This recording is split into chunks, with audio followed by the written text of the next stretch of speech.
You Lord, the Lord, you Lord, for Sunday. You Lord, the Lord, you Lord, for Sunday. You Lord, the Lord, you Lord, for Sunday. You Lord, the Lord, you Lord, for Sunday. You Lord, the Lord,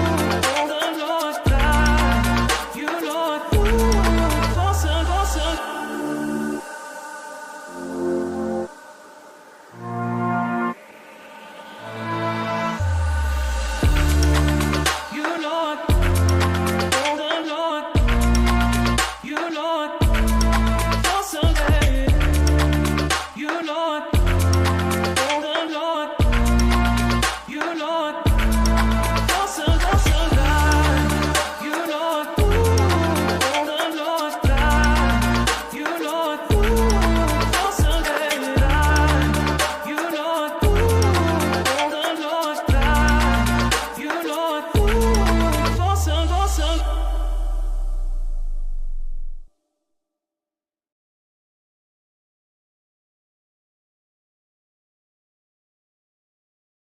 Hey, welcome to Frontline Maine. I'm your host, Kevin Stewart, Mr. Do Right. If you did not know, bringing your questions straight to the source. I like that tagline, so I'm just going to keep on using it. Today we have Wayne Snyder with us, the Manor historian, and I'm just the fly on the wall, finding out the same stuff y'all finding out. So we're just going to jump right on into it. So take it away, Wayne. All right. What I want to do Mhm. this time is take a look at the historical marker for the city of Manor Okay. and see whether or not it has some errors in there that should be corrected, or see whether anybody else see whether anybody else agrees with me that it needs to be corrected. Well, for what I've seen, it sounds like it does, and it seems like the error's been there for a long time. Yeah. So what I want to do is take a look at the timeline of James Manor's life and Okay. see how it compares to what the marker says. But first of all, we need to read what the marker says. So if you can pull that up there, we'll take a look at what it says. All right. It says, in the area first settled by James Manor, who came from Tennessee with Sam Houston in 1832, later returning for his family and a sister and a brother. Until 1852, the area was subject to Indian raids. Other pioneers included A.F. W.M. and James Boyce, Sterling Chamberlain, Dave Epwright, J.I. Haynes, Ed Harrington, A.C. and W.H. Hill, W.B. House, N.A. Rector, W.L. Shipp, E.D. Towns, and Joe, Bill, Sam, and Walter Vaughn. In 1854, a boys' school was opened and a Methodist church organized. Isaac, and it says Wilbon, gave the site, and Parsons Female Academy, named for a leading contributor, was established to become one of the celebrated schools of the 19th century, Texas. Its teachers included the Reverend and Mrs. D.H. Biddle and T.C. Biddle. Its students, T.B. Wheeler, Mayor of Austin, Judge of the 12th District, Lieutenant Governor of Texas, and John C. Towns, Judge of the 33rd District, and Dean of the University of Texas Law School. In 1971, James Manor donated the right-of-way for the Houston and Texas Central Railroad. The town founded and named for him in 1871, I said 19. The town founded for him in 1872 was incorporated in 1913. Cotton, king here for many years, has been supplanted with cattle raising as a base for the local economy. Okay. Now, this marker was put up in 1972. Mm-hmm. So that was the centennial year for the city of Manor. So Okay. It was a 100-year anniversary. So that's I haven't found any place that actually says it, but I'm sure that's why they had it put up in 1972. Okay. But some of the things that we want to look at don't exactly match some of the things that are in the text of that marker. let me start by saying James Manor was born November 17th, 1804, in Edgecombe County, North Carolina, and his family moved to Murfreesboro in Rutherford County, Tennessee, in 1814. Well, in 1953, a woman named Thelma Rogers Cook, who was James Manor's great granddaughter, she wrote a history of James Manor's family. And in it, I'll read you just the first couple of paragraphs here because this is part of what we're going to look at. And in it, she says James Manor was born November 17th, 1804, in the state of North Carolina. And shortly thereafter, his family moved to Murfreesboro in Rutherford County, Tennessee. So that's correct. She got that right. But she goes on and says, and there in Tennessee, and there he knew Samuel Houston.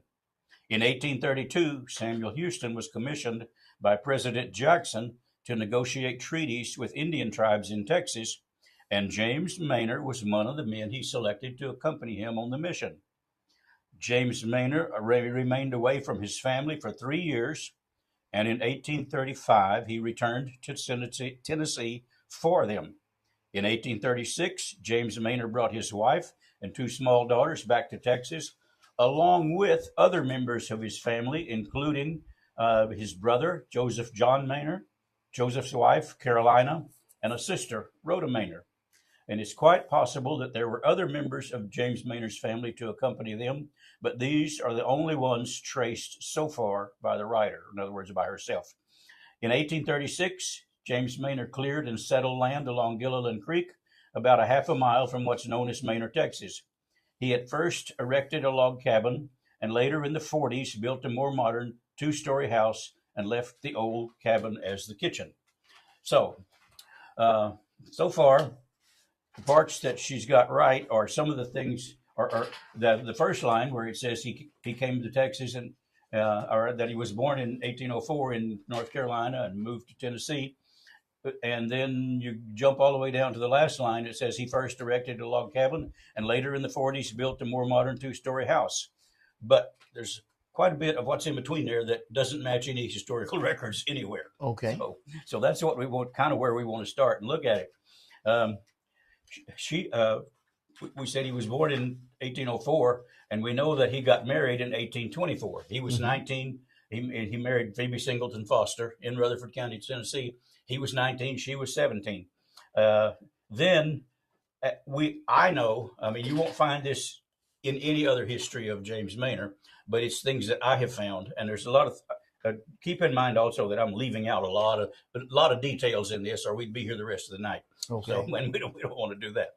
But I'm giving you the kind of the bare bones timeline, just so you can see how it matches up to what the historical marker says.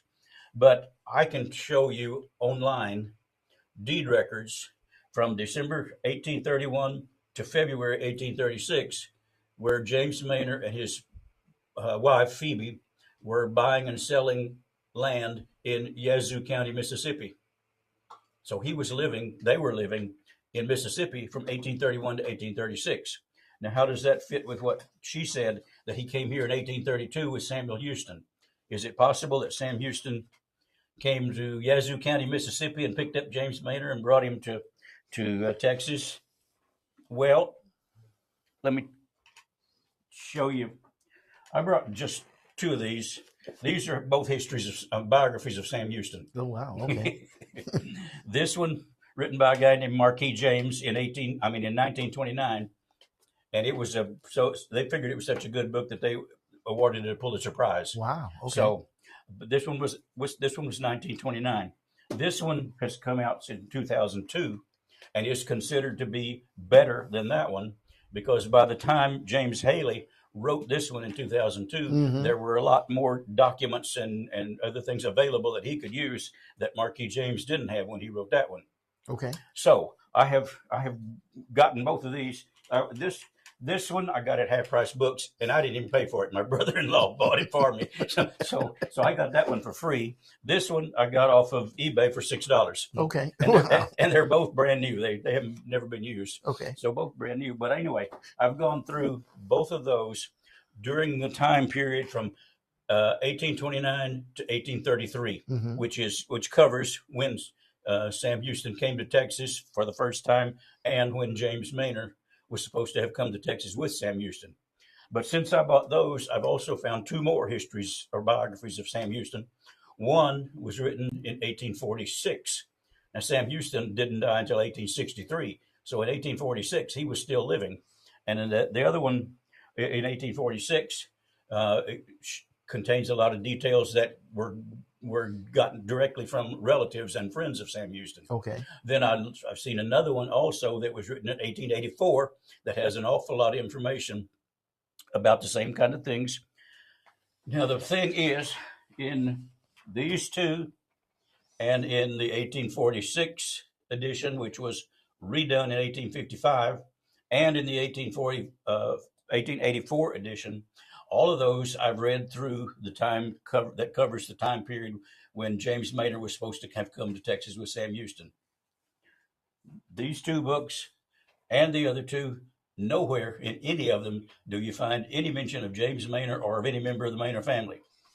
Okay. Nowhere. They just don't.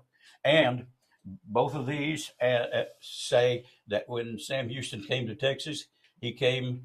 It says the way he says it is that the only thing he brought with him was his horse. Oh. So that he didn't bring anybody. He crossed. He had been living in Indian Territory in Arkansas. He moved there in 1829. He'd been living there for 3 years. Mm-hmm. He came to Texas on December 2nd, 1832. And she says 1832 was when he brought James Manor to Texas with him to make peace treaties with Indian tribes. But Sam Houston came to Texas. All the biographies agree that Sam Houston came to Texas on December 2nd, 1832 for the first time. Okay. It specifically says for the first time that he came to Texas. And he came to Texas. He went to Nacogdoches first, then he went to San Felipe de Austin, then he went to San Antonio.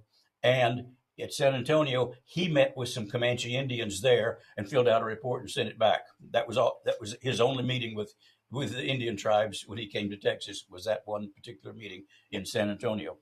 So that doesn't come anywhere close to matching up what she said in her history. So James Manor, I'm pretty sure, was living in Yazoo County, Mississippi, Mm-hmm. from 1831 to 1836.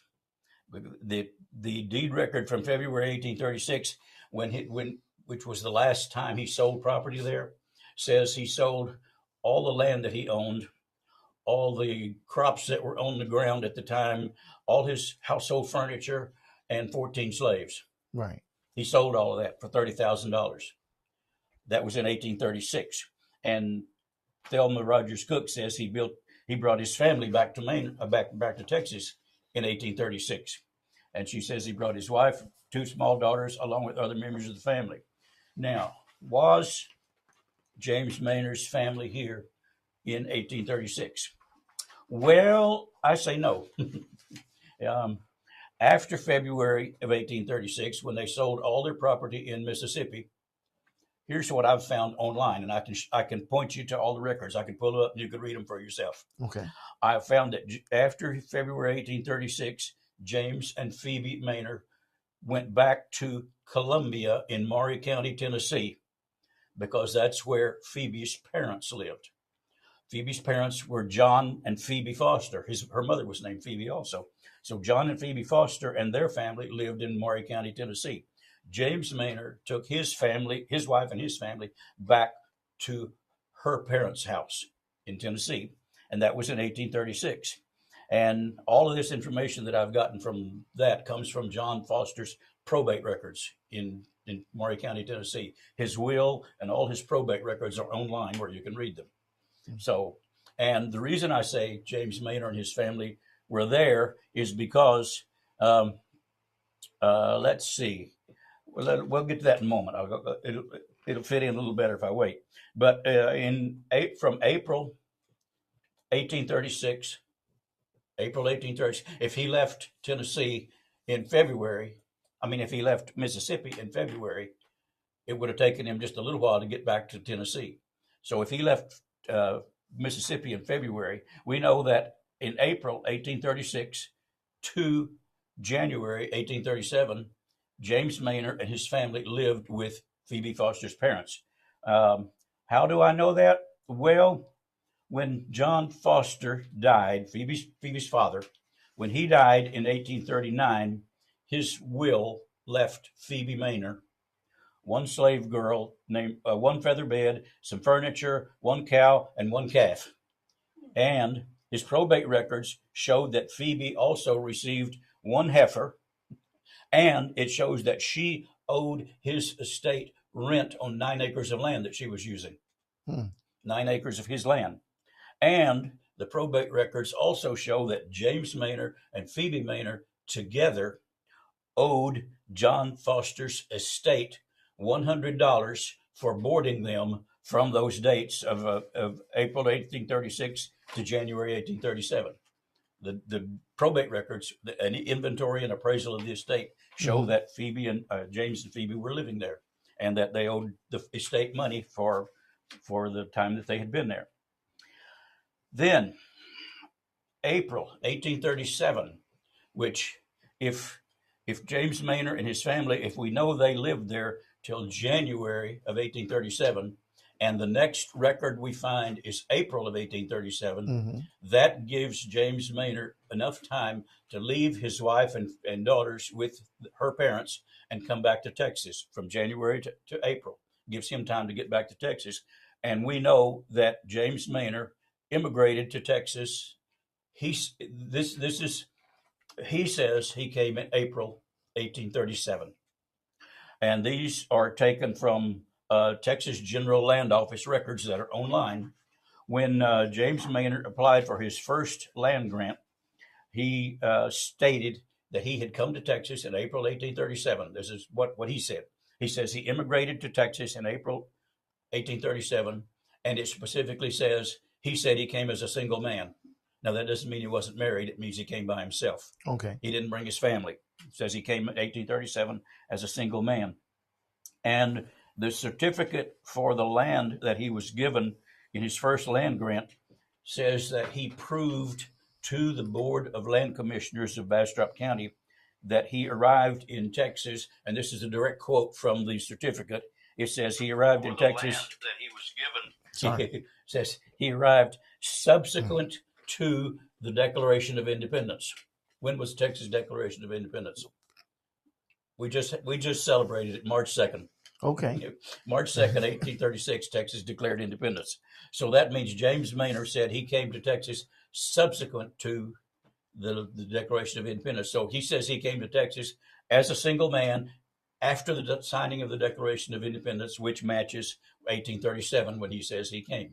Okay. So far, he has not come here until 1837.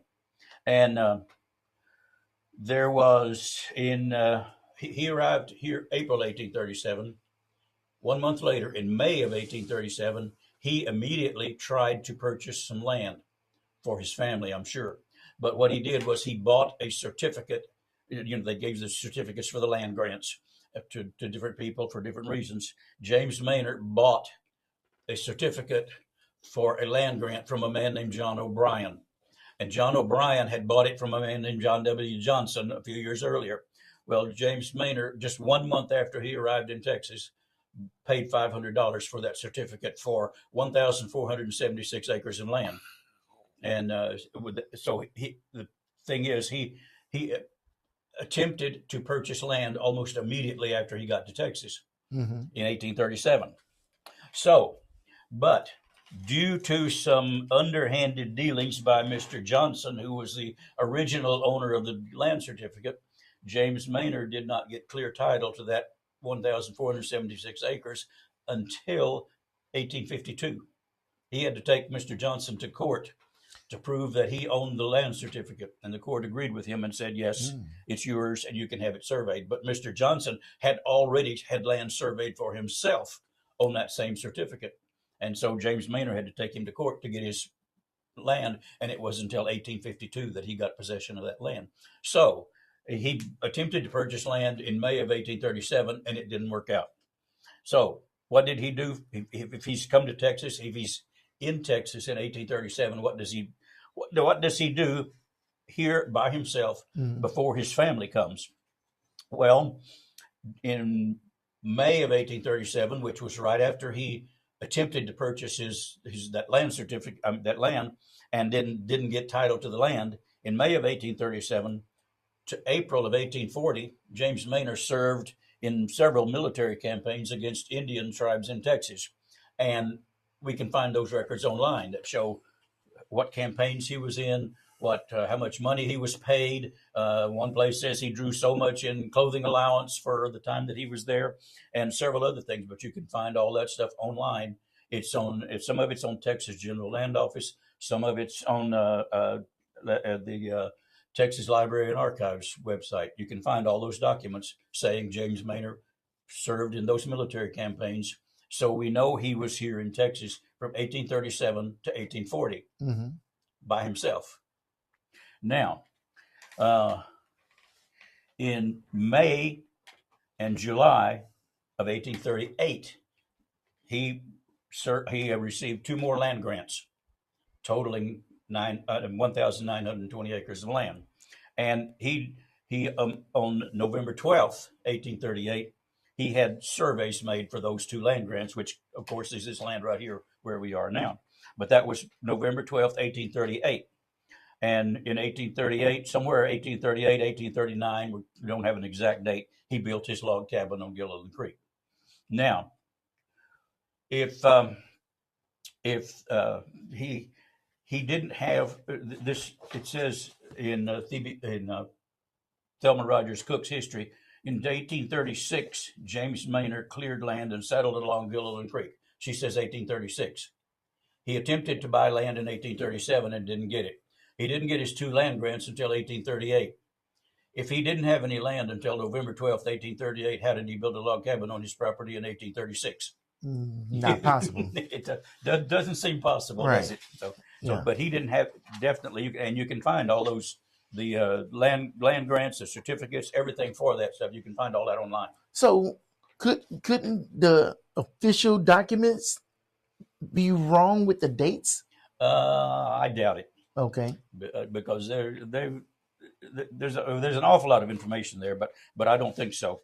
And besides that, when you consider that he was living in Mississippi, and then he took his family back to Tennessee, and then he came to Texas by himself. I think the reason he came to Texas at that time was because his brother-in-law was already here. I think he was following his brother-in-law to Texas. His brother-in-law, named John Lynch, had come to Texas in 1835. So that would be before James Manor came. And his brother-in-law was already living here. His brother-in-law also served in the military campaigns at the same time that James Manor did. And you have to remember that all of this area at that time was still Bastrop County. Okay. It didn't become Travis County until 1840. So it was still Bastrop County. So you're going to find a lot of these records that mention that it was Bastrop County. But John L. Lynch and James Manor both served in the military in Bastrop County during that same time period. And John Lynch, unfortunately, was killed by Cherokee Indians on Christmas Day of 1839. Now, a man named John Smith applied to be an administrator of John Lynch's estate because they had business dealings before. So John Smith applied to be administrator of John Lynch's estate. Mm-hmm. James Manor objected and said, I am direct kin to those people because John Lynch was married to James Manor's sister Elizabeth. And Elizabeth and the 2 children were still in Tennessee. John Lynch had come to Texas by himself in 1835. So James Manor objected and said, no, because I have a more intimate connection to John Lynch. I want to be administrator of his estate. The court agreed, and James Manor was appointed administrator of John Lynch's estate. Now, let's see. Where do I want to pick this up? Well, quick question. Yeah. We talked about how much he moved back and forth from Tennessee to Mississippi to Texas. How long would a trip like that take? I have. It depends on how many people you're carrying and how you're traveling. There were different ways. I saw one uh, record, and I don't remember now exactly where I saw it, and I'm not sure I believed it, but it said that James Manor and his wife and daughters rode horseback from Tennessee to Texas. Wow, that's a I'm long. not sure I believe that, but there are other places where they make part of the trip on the river on a steamboat coming up the river, Mm. and then travel overland. So there, I looked it up just because I had the same question at one point. So I looked up a bunch. I said, what were the different ways to get from Tennessee to Texas in 1830 in the mid 1830s? And it came up with several different routes you could use, and some of it was all overland, some of it was on river boats and that sort of thing. So and overland, I know there was no paved roads or anything, but it was like a trail. Just pretty much just trails cut out that people had been using. Okay. Remember when we talked about E.D. Towns Hmm. and the record that said it took him 6 weeks to travel from Alabama to Texas? So you can figure it's going to take a month, 2 months, depending on how they're traveling, and to get from Tennessee to Texas. Goodness. And then you got your whole family and everything you own. Yeah. You taking it with you. Yeah, Yeah. depending on what all you're bringing. Yeah, Okay. I'm saying that's why James Manor sold all of his household furnishings and his slaves and everything. He sold that before he left Mississippi. Yeah, because it's way easier to travel without it than Yeah, with it. yeah. Okay. So then he took his family back to Tennessee, and then he came to Texas by himself. Um, James Manor is said to have so James Manor most likely built his cabin on Gilliland Creek sometime in 1838, very late 1838, since he didn't get the land until November. Hmm. Either late 1838 or 1839, he built a log cabin on Gilliland Creek. Now, I can show you civil court records from Maury County, Tennessee, where Phoebe Manor filed for divorce from James Manor. This was in 1839. Okay. The law in Tennessee at that time said that if you had not seen or heard from your spouse in 2 years, you could be granted a divorce for either desertion or abandonment. What? So if he took her back to Tennessee in 1837, she filed for divorce in 1839. That gives her the 2 years. Right. Yeah. And so I can show you those records from 1839. I don't know exactly when she first filed for the divorce, but I've found 3 other instances in the court records mentioning her divorce case. And September 7th, it says that September 7th, 1839, it says that her petition for divorce was continued over to the next term of the court. Then, this is 1839. She's still in Tennessee. She's filed for divorce. Where's James Manor? What's he doing right now? Well, James Manor was granted administrator of John Lynch's estate.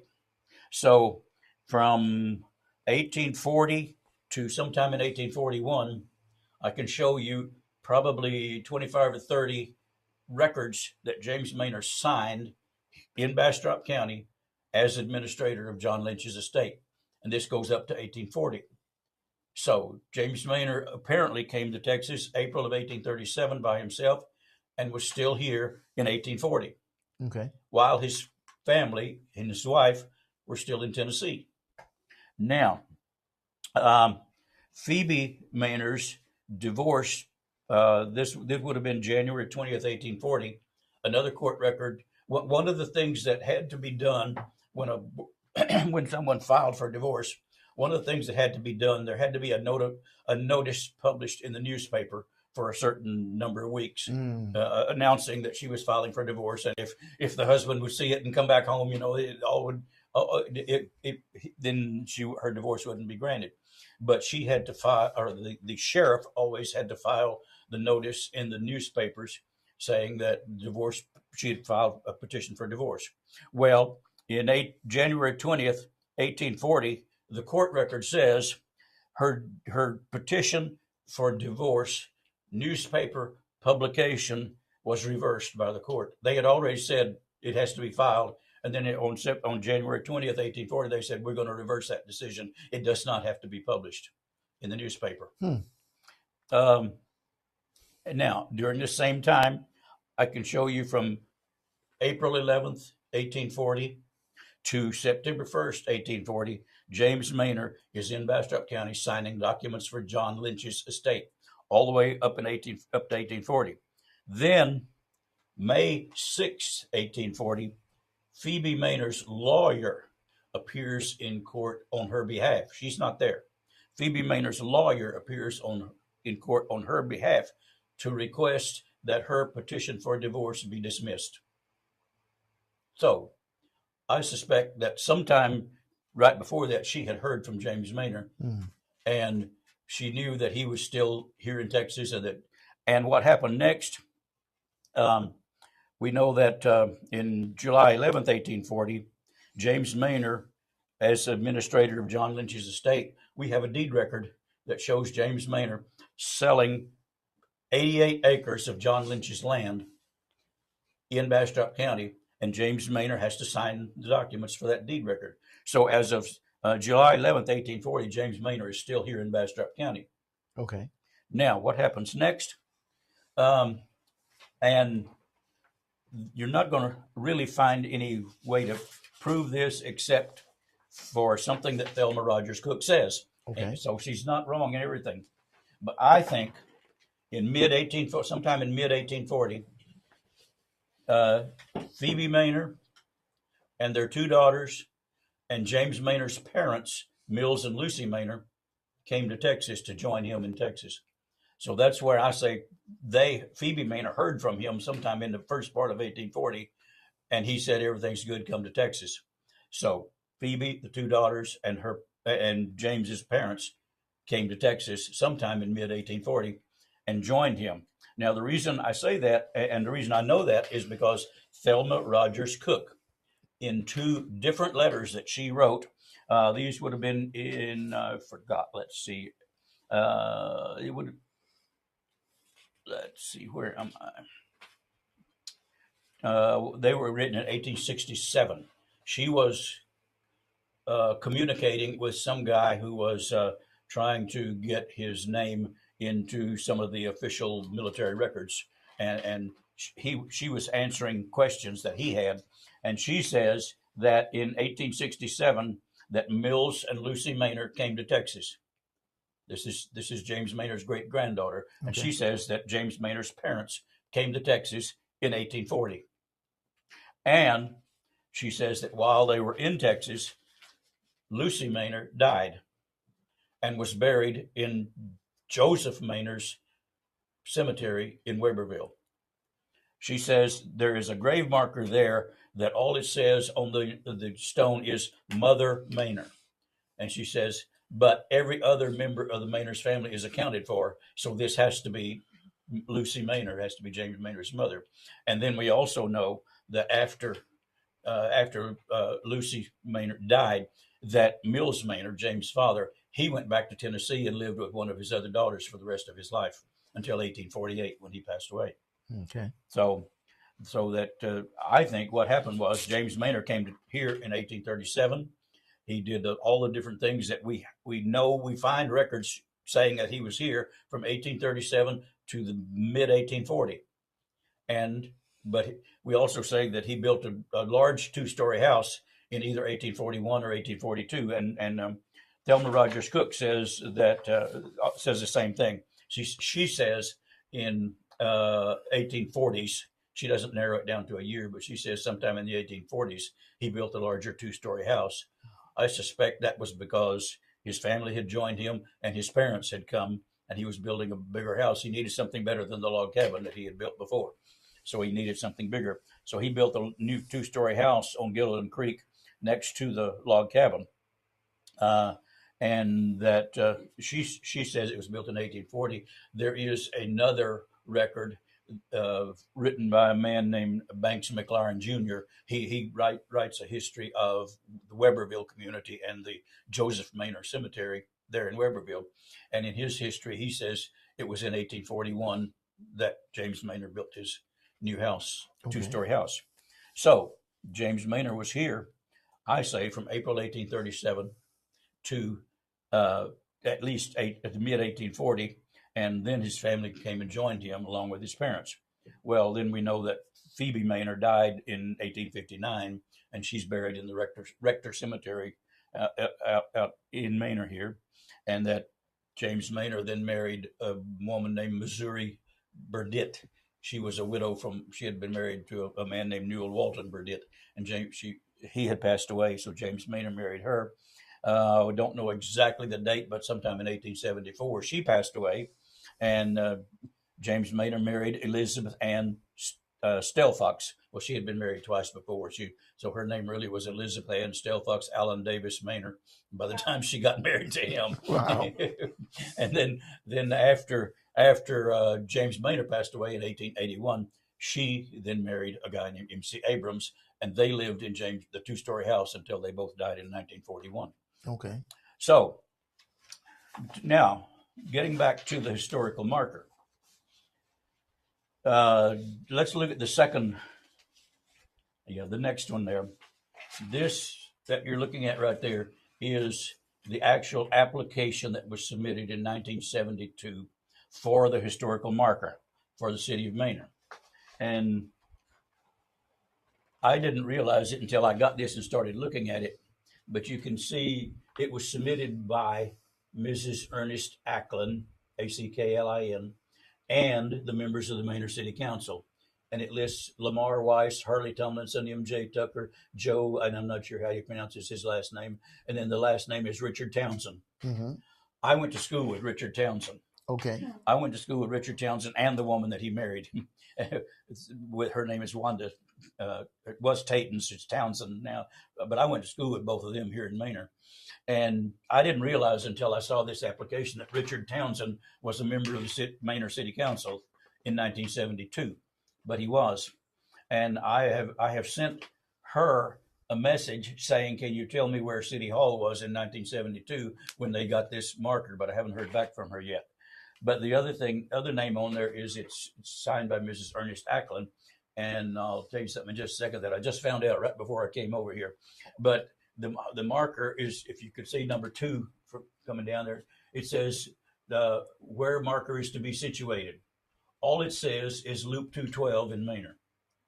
Okay. So I'm still trying to find out exactly where the original marker was installed, and I don't know yet exactly where it was originally installed.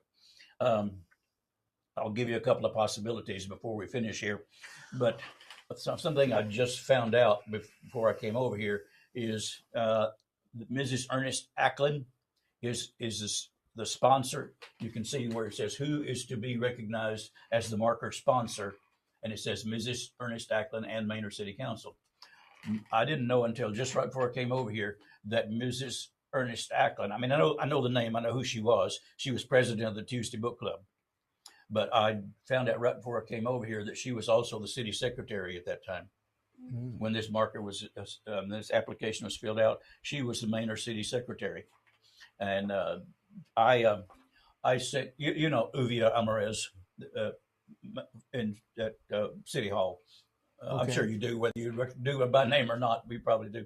But I sent her an email this morning asking her if she had any idea where Manor City Hall was in 1972, or whether she knew where the city council was meeting in 1972. Mm-hmm. And just before I came over here, she sent me some records that I was going through and realized that Mrs. Ernest Acklin was the city secretary at that time. So Mrs. Acklin and the city council applied for this historical marker in 1972, which was the 100th anniversary of the city of Manor. I'm sure that's why they did it then. So looking at this application, the first thing that stands out to me is how in the world was it approved and it's so disorganized? Because if you look at the top, number 1, highway right away, that's in somebody else's handwriting. Yeah. Well, for that particular line, you can see they originally put in park. Right. And again, it was typed in just like the Loop 212. Right. And then they marked it out and put highway right away. But that's the only thing, besides City of Manor and those 2 lines in Travis County and the date that they marked out, everything else is handwritten in like it was an afterthought.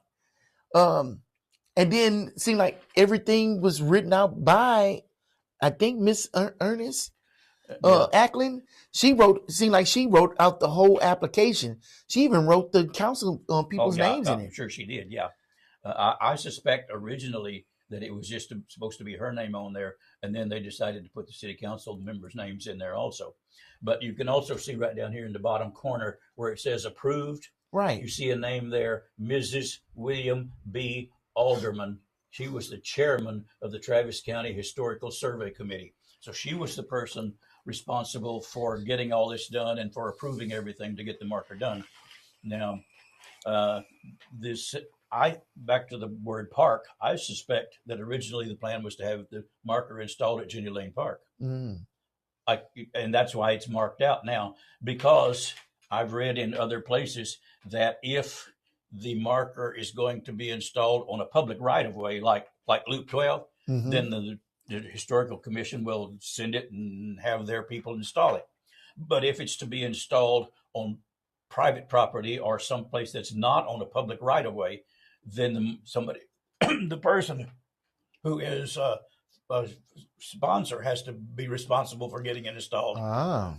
So I think what they did was they originally intended to install it at Jenny Lane Park, and then they said no, we have to put it on the public right of way. So they put it on, marked that out, and put in Loop 212 in the City of Manor.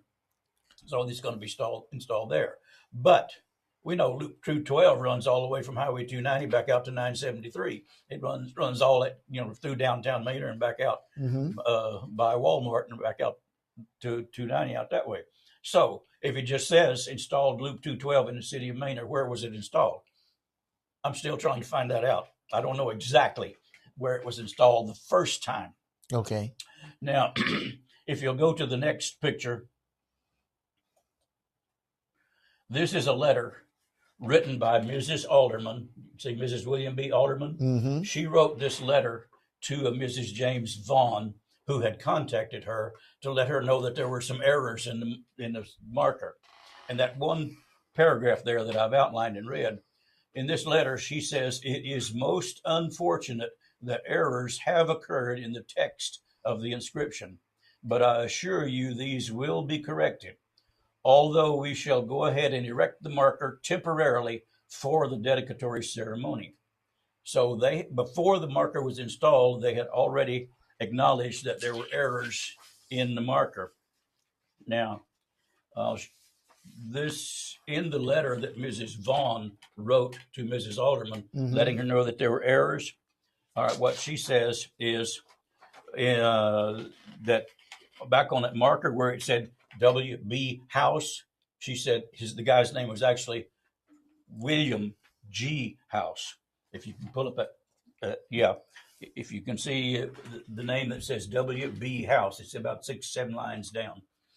Oh, yeah. She says House. The guy's name was actually William G. House. Okay. And then you see where it says Joe, Bill, Sam, and Walter Vaughn. Right. She says Joe, Bill, and Sam were the sons of William Vaughn, but Walter Vaughn was from a completely different family that had no connection to Manor. Okay. So those are errors that she pointed out that Mrs. Alderman was saying, well, we'll correct those later. But there's one more error that wasn't mentioned in the application that I noticed as soon as I read it for the first time. If you look just a little bit further down, it says Isaac Wilbon, Wilbahn. Okay. His name was actually Wildbahn, Wildbahn. And I suspect that they picked up the name Wilbon because part of the documents that were submitted along with the application was a history of Parsons Seminary School in Manor, and the person who wrote the history of the Parsons Female Seminary constantly listed his name as Wilbon. Oh. But you can go through all kinds of Travis County deed records, and his name is spelled Wildbahn in all of those records. So that one really needs to be corrected also. But the really big one is the first line. James Manor came from Tennessee with Sam Houston in 1832, which he didn't do that. He came to Texas in 1837, and he didn't bring anybody else with him. You can go back to the records where it says that where she says, let's see, where Thelma Rogers Cook says he brought his family, including his brother, Joseph John Manor, Joseph's wife, Carolina, and his sister, Rhoda Manor. None of those people came with James Manor. Joseph John Manor was James Manor's younger brother. Joseph Manor in the Texas General Land Office records, Joseph Manor says he came to Texas in 1838 by himself. Thelma Rogers Cook says he came with his wife, Caroline Manor, or she says Carolina. That her actual name was Caroline A. Scott. Her name was Caroline Scott. But in 1838, when Joseph Manor says he came to Texas, Caroline Scott would have been either 7 or 8 years old. So he didn't bring her to Texas as his wife at that time. They did get married, but it was in 1847. Okay. Not in any time in 1836. They did get married. So and Rhoda Manor, his sister, that Thelma Rogers Cook says came back with James Manor. Rhoda Manor and her husband, John Wilson, came to Texas in the 1850s. You can find the deed records online where they first bought property in Travis County in the early 1850s. And there is a history of part of their lives that also says they came to Texas in the 1850s. So Thelma Rogers Cook is wrong in all of that, where she says that James Manor came to Texas and brought his brother and his brother's wife and his sister and all those. And I think where most of that information came from, because there is another letter I've seen that Thelma Rogers Cook was writing to someone else, and she got most of her information for her history from James Manor's 2 daughters with his 3rd wife, the Elizabeth Ann Stelfox, Alan Davis Manor. But they had 2 daughters. One was Elizabeth, one was Lucille. And Lucille Manor is the person that Thelma Rogers Cook got most of her information from, because she says in one place that the other ones of the 2 daughters had pretty much lost her mind and wasn't able to know what she was saying. Okay. So she got most of her information from Lucille. Now, Lucille had no connection whatsoever to any of James Manor's early days. She was born sometime in the late 1870s. So James Manor came to Texas in 1837. Lucille was not even thought of it at that time. So she had no direct knowledge. She just knows, everybody knows what somebody told somebody else. Right. And when you have secondhand information and playing telephone, facts change. Yeah. So you never showed the picture of the old city hall. All right, that's what we're getting to next. Okay. This is where I'm saying I'm still trying to figure out exactly where the marker was first installed in 1972. Let's do the picture of City Hall. I don't know yet what year Manor moved into this building as City Hall, but you see the historical marker was installed there in front of City Hall. Is that where it's at still to this day? No, that's where the daiquiri shop is. Right, because I know I never seen that. And the marker is outside of City Hall over here on Eggleston Street. Now they moved it when the City of Manor built their new City Hall building and moved in there. The marker was moved from this location right here. But the marker is still incorrect. Yeah, that's exactly the same marker. Okay. Yeah, it's the same marker exactly that was installed in 1972. But I don't know when City Hall moved into this building. I haven't found that out yet. Uvia Armarez is still looking through some documents, trying to find some information for me. But she just emailed me. It was after 5 o'clock when she emailed me. So she said she's still looking through some documents. So when they moved out of this one straight into the one they in now? Yes. Okay. Yes. And you can't read them here, but there's a sign on each side of the door. Looks like it says municipal court. One says municipal court and the other says fire department. Wow. Okay. And if you look to the back of the building where those 3 big openings are back there, that's where the fire trucks were, in the back of the building there. Wow, that's amazing. That little building did all of that. And the police department and the jail were in that building too at that time. So what's the hold up to getting the historical marker changed? Well, is there pushback or something? I've sort of got that in the works. Okay. But it's not, it hasn't moved very far yet. Let me show that last picture that's on there. The newspaper clipping. This is from a newspaper clipping. The marker was installed August 14th of 1972. And this is a really long article. I just wanted to show you the first part because it says some 200 persons attended the dedication ceremonies held outside the Tuesday Book Club building. Oh, that was the secretary. She was the president of it, right? Yes. Yeah, yes, that's what you're saying. Okay. Mrs. Ernest Ackland was president of the Tuesday Book Club. And I'm trying to find out where Manor City Hall was at this time, because it seems to make sense to me, and I could be completely wrong, but if they had 200 people attending dedication ceremonies for the marker in front of the Tuesday Book Club, was the marker installed in front of the Tuesday Book Club? And what was Tuesday Book Club on Route 212? Yes. It was. All right. You know where City Hall is now. And if you'll go out of City Hall, go out to Lexington Street and look just a little bit to the left, you'll see this little blue building that is called Device Hero, where they repair the cell. That was the Tuesday Book Club. Oh, really? Yeah. So if I can't say that it was yet, that's what I'm still trying to find out. If the historical marker was installed in front of the Tuesday Book Club because Mrs. Ackland was president of the Tuesday Book Club, and that's where they installed it at that time, that could mean the original marker was installed about 250 feet from where it sits today. Right. But I still don't know yet for sure. Wow. So that's what I'm trying to find out. Now, the thing that I have already, the longer version of all this that I'm giving you tonight runs about 6 or 8 pages, typed pages. And I have sent all of that already to Bob Ward, who is the chairman of the Travis County Historical Commission, and telling him that look through this and see what you think. But I believe the marker needs to be corrected and reinstalled. And I got to thinking about this just a few days ago. If we could get that done in time for the opening of the new City Hall and Library, yes, that would be the perfect time to have the new corrected historical marker installed. Oh, at the new library. When the new City Hall gets built. Yeah. Okay. And that's supposed to be the end of next year. That's right. What they're saying now. Well, I hope it don't take that long to correct this. Well, the thing is, I am also a member of the Travis County Historical Commission. We had a meeting at the Austin History Center last week. And I talked to the guy then that is in charge of the markers and getting them taken care of and getting all the stuff done.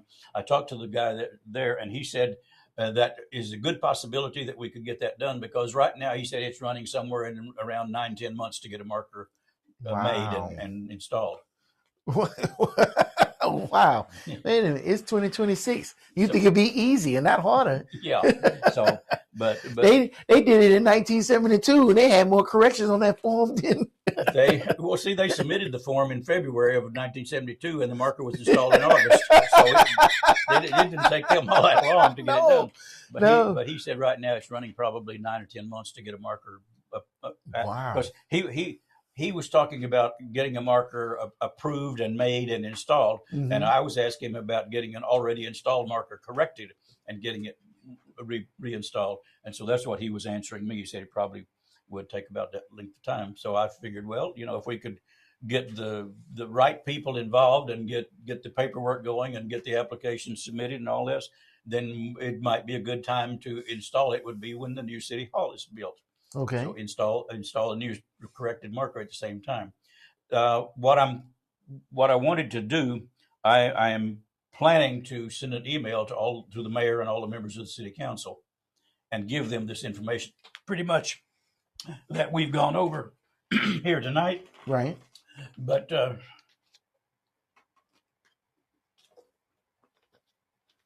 I wanted to wait until after we had this get together tonight so I can put the link to this video in my email. All right. And tell them, if you want to learn more about it, look at this video. Oh, yeah. Please look at this video. So probably tomorrow or sometime, I'll try to get it done tomorrow, but I'm not sure. But I'm going to send an email to all the city council members and the mayor. And of course, is the mayor going to be here next week? Do you know? I don't know. You I don't know anything. I don't know if I'm going to wake up tomorrow, but yeah, that's the plan. He will be here next week. I'm just thinking that might be a good time to discuss it with him. About fixing the marker? Yeah, see what See what he So says. what is it that you need to get this done? Well, I don't know exactly. It has to all the information has to be submitted, Mm-hmm. and like I said, I submitted it to Bob Ward, and he was looking it over. He then sent me the forms that needed to be filled out in order to get this done, and I filled out everything I could and sent it back to him, and he said he'd fill out his part and get it sent from there. But he hasn't done that yet. And what can the people do to help you make this happen? I don't know unless it's. I would think it has to go through the city of Manor, through the city council and the mayor and all those, and get that done. Okay. Like the application there showed the city council members Yeah. all as sponsoring the application. Well, I mean, if it's just making corrections and getting the history right, Yeah. I don't see why it would be a problem. But hey, I'm just a guy on YouTube just talking stuff. I have mentioned it. I had a meeting at City Hall with Ulia Alvarez and with who was it? Her assistant. What's her name? Starts with a B. I can't remember right off. Brittany, I believe it is. Her assistant, and Scott Moore was in part of the meeting. Okay. And I mentioned it at that time that there were some errors in that. And Scott Moore said at that time that if there are errors like that, they need to be corrected. So he's already been informed that, so I think he's behind it. Okay. But I need to get the rest of the mayor and the rest of the city council members involved so that they all see what's going on, and if they agree, I mean, I don't see how what's on there now can possibly be correct. With all the other information with we have. what you found But, and all the documentation that see, that's where I'm thinking it may take a little time to get all the documentation together, because a lot of it's online and it's going to have to be pulled up and printed out and all that sort of stuff, or links to it, and that sort of stuff. Right. So in order to prove it, because they're not going to take my word for it. Well, I don't see why not, because they already, if it's got mistakes, they already took somebody's word for it. Yeah. At least you come in with receipts. Like, oh, I found this. So yeah, it's just compiling all the information and send it to it. Well, I don't see this being a problem. And I think your drive to get it done before the opening of the new city hall, I think it'll be perfect. So I think they would be all on board with that. I think so. Yeah, that newspaper article that you saw that said the ceremony was in front of Tuesday Book Club. Right. A little further down in that same article, it says that the marker was sponsored by the Manor City Council, the Manor Lions Club, and the Tuesday Book Club. So all three of those, and then that Miss Ernest Ackland. Well, I didn't put it on there, but you can see. I can show it to you here. This is part of the application now. Who approved the inscription for the marker? Mrs. Ackland. Yes. She said that's all correct. And then Mrs. Alderman wrote the letter that said, oops, wait a minute, there's some errors. We know that there are errors in there that are going to have to be corrected. Well, why did they not correct it and get a new plaque? Did they just forget all about it? I suspect that's correct. They just say, oh, it's there and nobody noticed. We just going to let it. Yeah, right. Nah. Yeah, because by the time they found the errors, the marker had already been created, and it was so close to the date that it was supposed to be installed that they said, well, we'll go ahead and install it, but the errors will be corrected and we'll fix that later. And they never got around to doing it. Do you know how they make the markers? No, I don't. It's a company that does it, that they deal with. I don't know. It must be cast, and they have like letters that they set out and they just pour it, and that's I would polish it or something like that, but I really haven't gone into that. But anyway, apparently they knew that there were errors in the marker when they had it installed, and said, well, we'll correct those later, and they never did. Well, imagine being the guy that has to sit up here and try to grind out all the letters. Well, I suppose there's some way of doing that might not be all that hard to do these days. Melt it down and pour it again. That's what I think they're going to do. Yeah.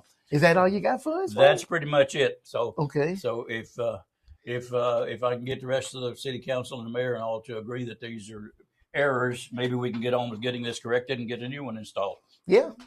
All right. And speaking of history, we have a new Manor Monday out, and we're going to take a look at that right now. This should be pretty good.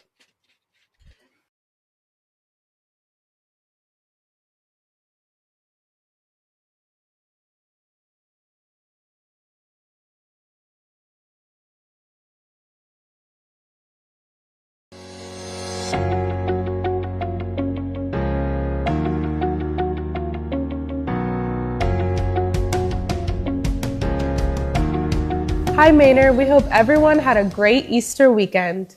We had such a great event at this year's Manor Easter Extravaganza. It was amazing seeing so many families out enjoying the event. If you weren't able to make it, we've got a quick recap for you.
Events like this are a great reminder of how strong and connected our community is, and that same support carries over to our local businesses. We're excited to highlight this month's Manor Business Spotlight, K's Tax Pros. Community feedback highlights their dedication to educating clients, taking the time to explain the tax process, and helping residents feel confident in making financial decisions. They've created an approachable environment that makes tax preparation feel less intimidating while also staying actively involved in the community. Make sure to check out their full feature video on our social media platforms. And let us know which business you'd like to see featured next by visiting bit.ly/biz_spotlight MVP4. Staying informed on City Council decisions is one of the most important ways to stay connected to what's happening in Manor. Let's jump into the March 18th City Council meeting recap. One of the key items approved during the March 18th meeting was a new agreement for the police department to implement Versaterm Public Safety. This system allows residents to receive real-time updates on their cases through a digital dashboard. Very convenient. Council also approved a management services agreement with George Butler and Associates to support engineering and project management for major city projects. This includes long-term water supply planning and continued work on the regional wastewater treatment plant. While there were no major zoning actions taken, this partnership will support coordination with developers and agencies like TxDOT and CTRMA on future infrastructure improvements. This collaboration has already helped secure funding, including $850,000 in HUD funds for the Greg Manor Water Infrastructure Project. Looking ahead, Council also approved a letter of intent related to land for the future City Hall and Library project. It's so great to see progress being made. We're also getting ready for one of Manor's biggest events of the year. Yes, Manorpalooza is coming up May 1st and 2nd, and we have a very special artist joining us this year. We have opener Ram Herrera joining us, and this year's headliner, Kevin Fowler. He will be performing live right here in Manor. Kevin Fowler is a Texas country singer and songwriter who has been active for over 2 decades. His music is known for its infectious energy and stories that define the genre. You can also expect returning favorites like the sausage eating contest, fireworks, and activities for kids and teens. We're currently looking for food and market vendors to join us this year, so if you're interested in showcasing your business, please email me at scho@manortx.gov. We will continue posting updates on this year's Manorpalooza on our socials, so stay tuned. We've also received a lot of questions about updates to our parks in Manor. So today we're taking a look at recent additions at Timmerman Park. Here's Timothy Lackland from Public Works with more details. You Lord, the Lord, you Lord, for Sunday. Welcome to Frontline Manor. I'm your host, Kevin Stewart, Mr. Do-Right. If you did not know, bringing your questions straight to the source. And today I have Timothy Lackman. How you doing today, sir? Doing good. He is the Streets and Parks Supervisor. And the question for you, sir, is what improvements can we expect from Timmerman Park? Yeah, so just recently we went ahead and added in two sets of cornhole boards into Timmerman Park. You know, it'll give the youth and, you know, everybody something to do there. And we also just added two more sets of ping pong tables as well. So, you know, it gives people an opportunity to come by on the weekends, evenings, whatever time you would like to come by and have some fun. We just barely recently added them, so they're pretty new. Okay. Yes, sir. Is that something that residents was looking forward to? Oh, yes, for sure. You know, that was something seeked out by the residents, and we went ahead and added them in and, you know, successfully completed it. Okay. Anything for us to look forward to in the future? We have some plans. You know, we're kind of brainstorming some stuff between our Parks Board meetings and coming up with new ideas and, you know, stuff to get out there to the residents to enjoy the park more. All right, then. I appreciate you coming in, and I appreciate you watching. This is Frontline Manor. I'm your host, Kevin Stewart, Mr. Do-Right if you did not know. And until next time, peace.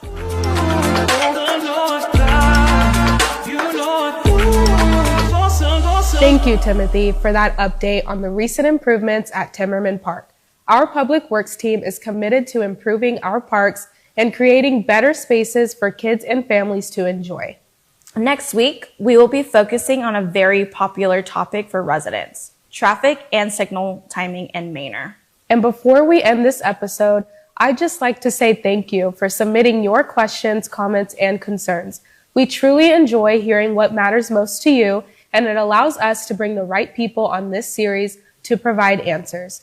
Be sure to stay tuned as we hear directly from TxDOT next week. Thanks for watching Meet Manor Mondays. We'll see you next Monday.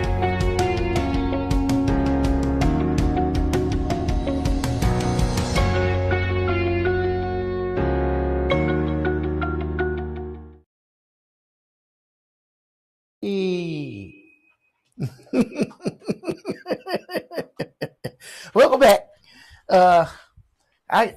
I'm looking forward to next week's episode of Meet Manor Mondays, even though I already know what's going to happen. I don't know.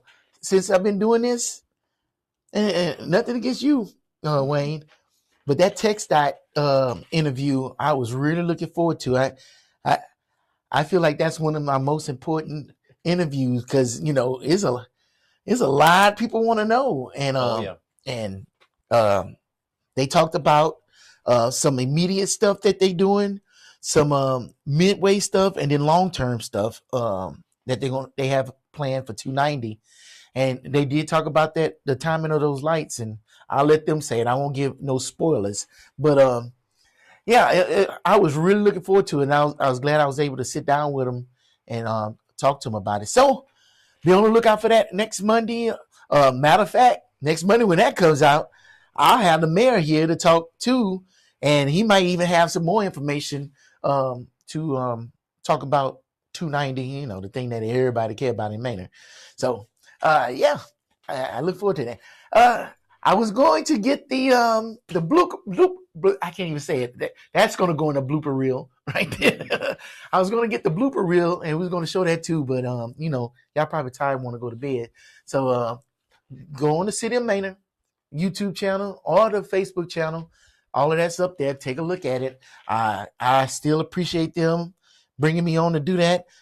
In the future, look for some stuff with Mr. Wayne here, doing some historical stuff with the City of Manor. He's going to have something coming up too. I'm excited and looking forward to that, and I hope we can do it in that place that we talked about doing it, because I'm excited about that. I just want to see it. So it's a lot of exciting stuff going down in 2026. So stay tuned. We are trying to get information out there and put Maine on the map. So hang on. Here we go. Anything else, Wayne? Nope, I'm done. All right. I'll let me get him out of here because I know his wife don't be playing that. She's ready for him to get back to the house. So thank you for joining us. There's a million videos that y'all could be watching. Y'all chose to watch this one. We appreciate you. I'm your host, Kevin Stewart, Mr. Do Right if you did not know. And until next time, peace. You Lord, the Lord, you Lord, so someday.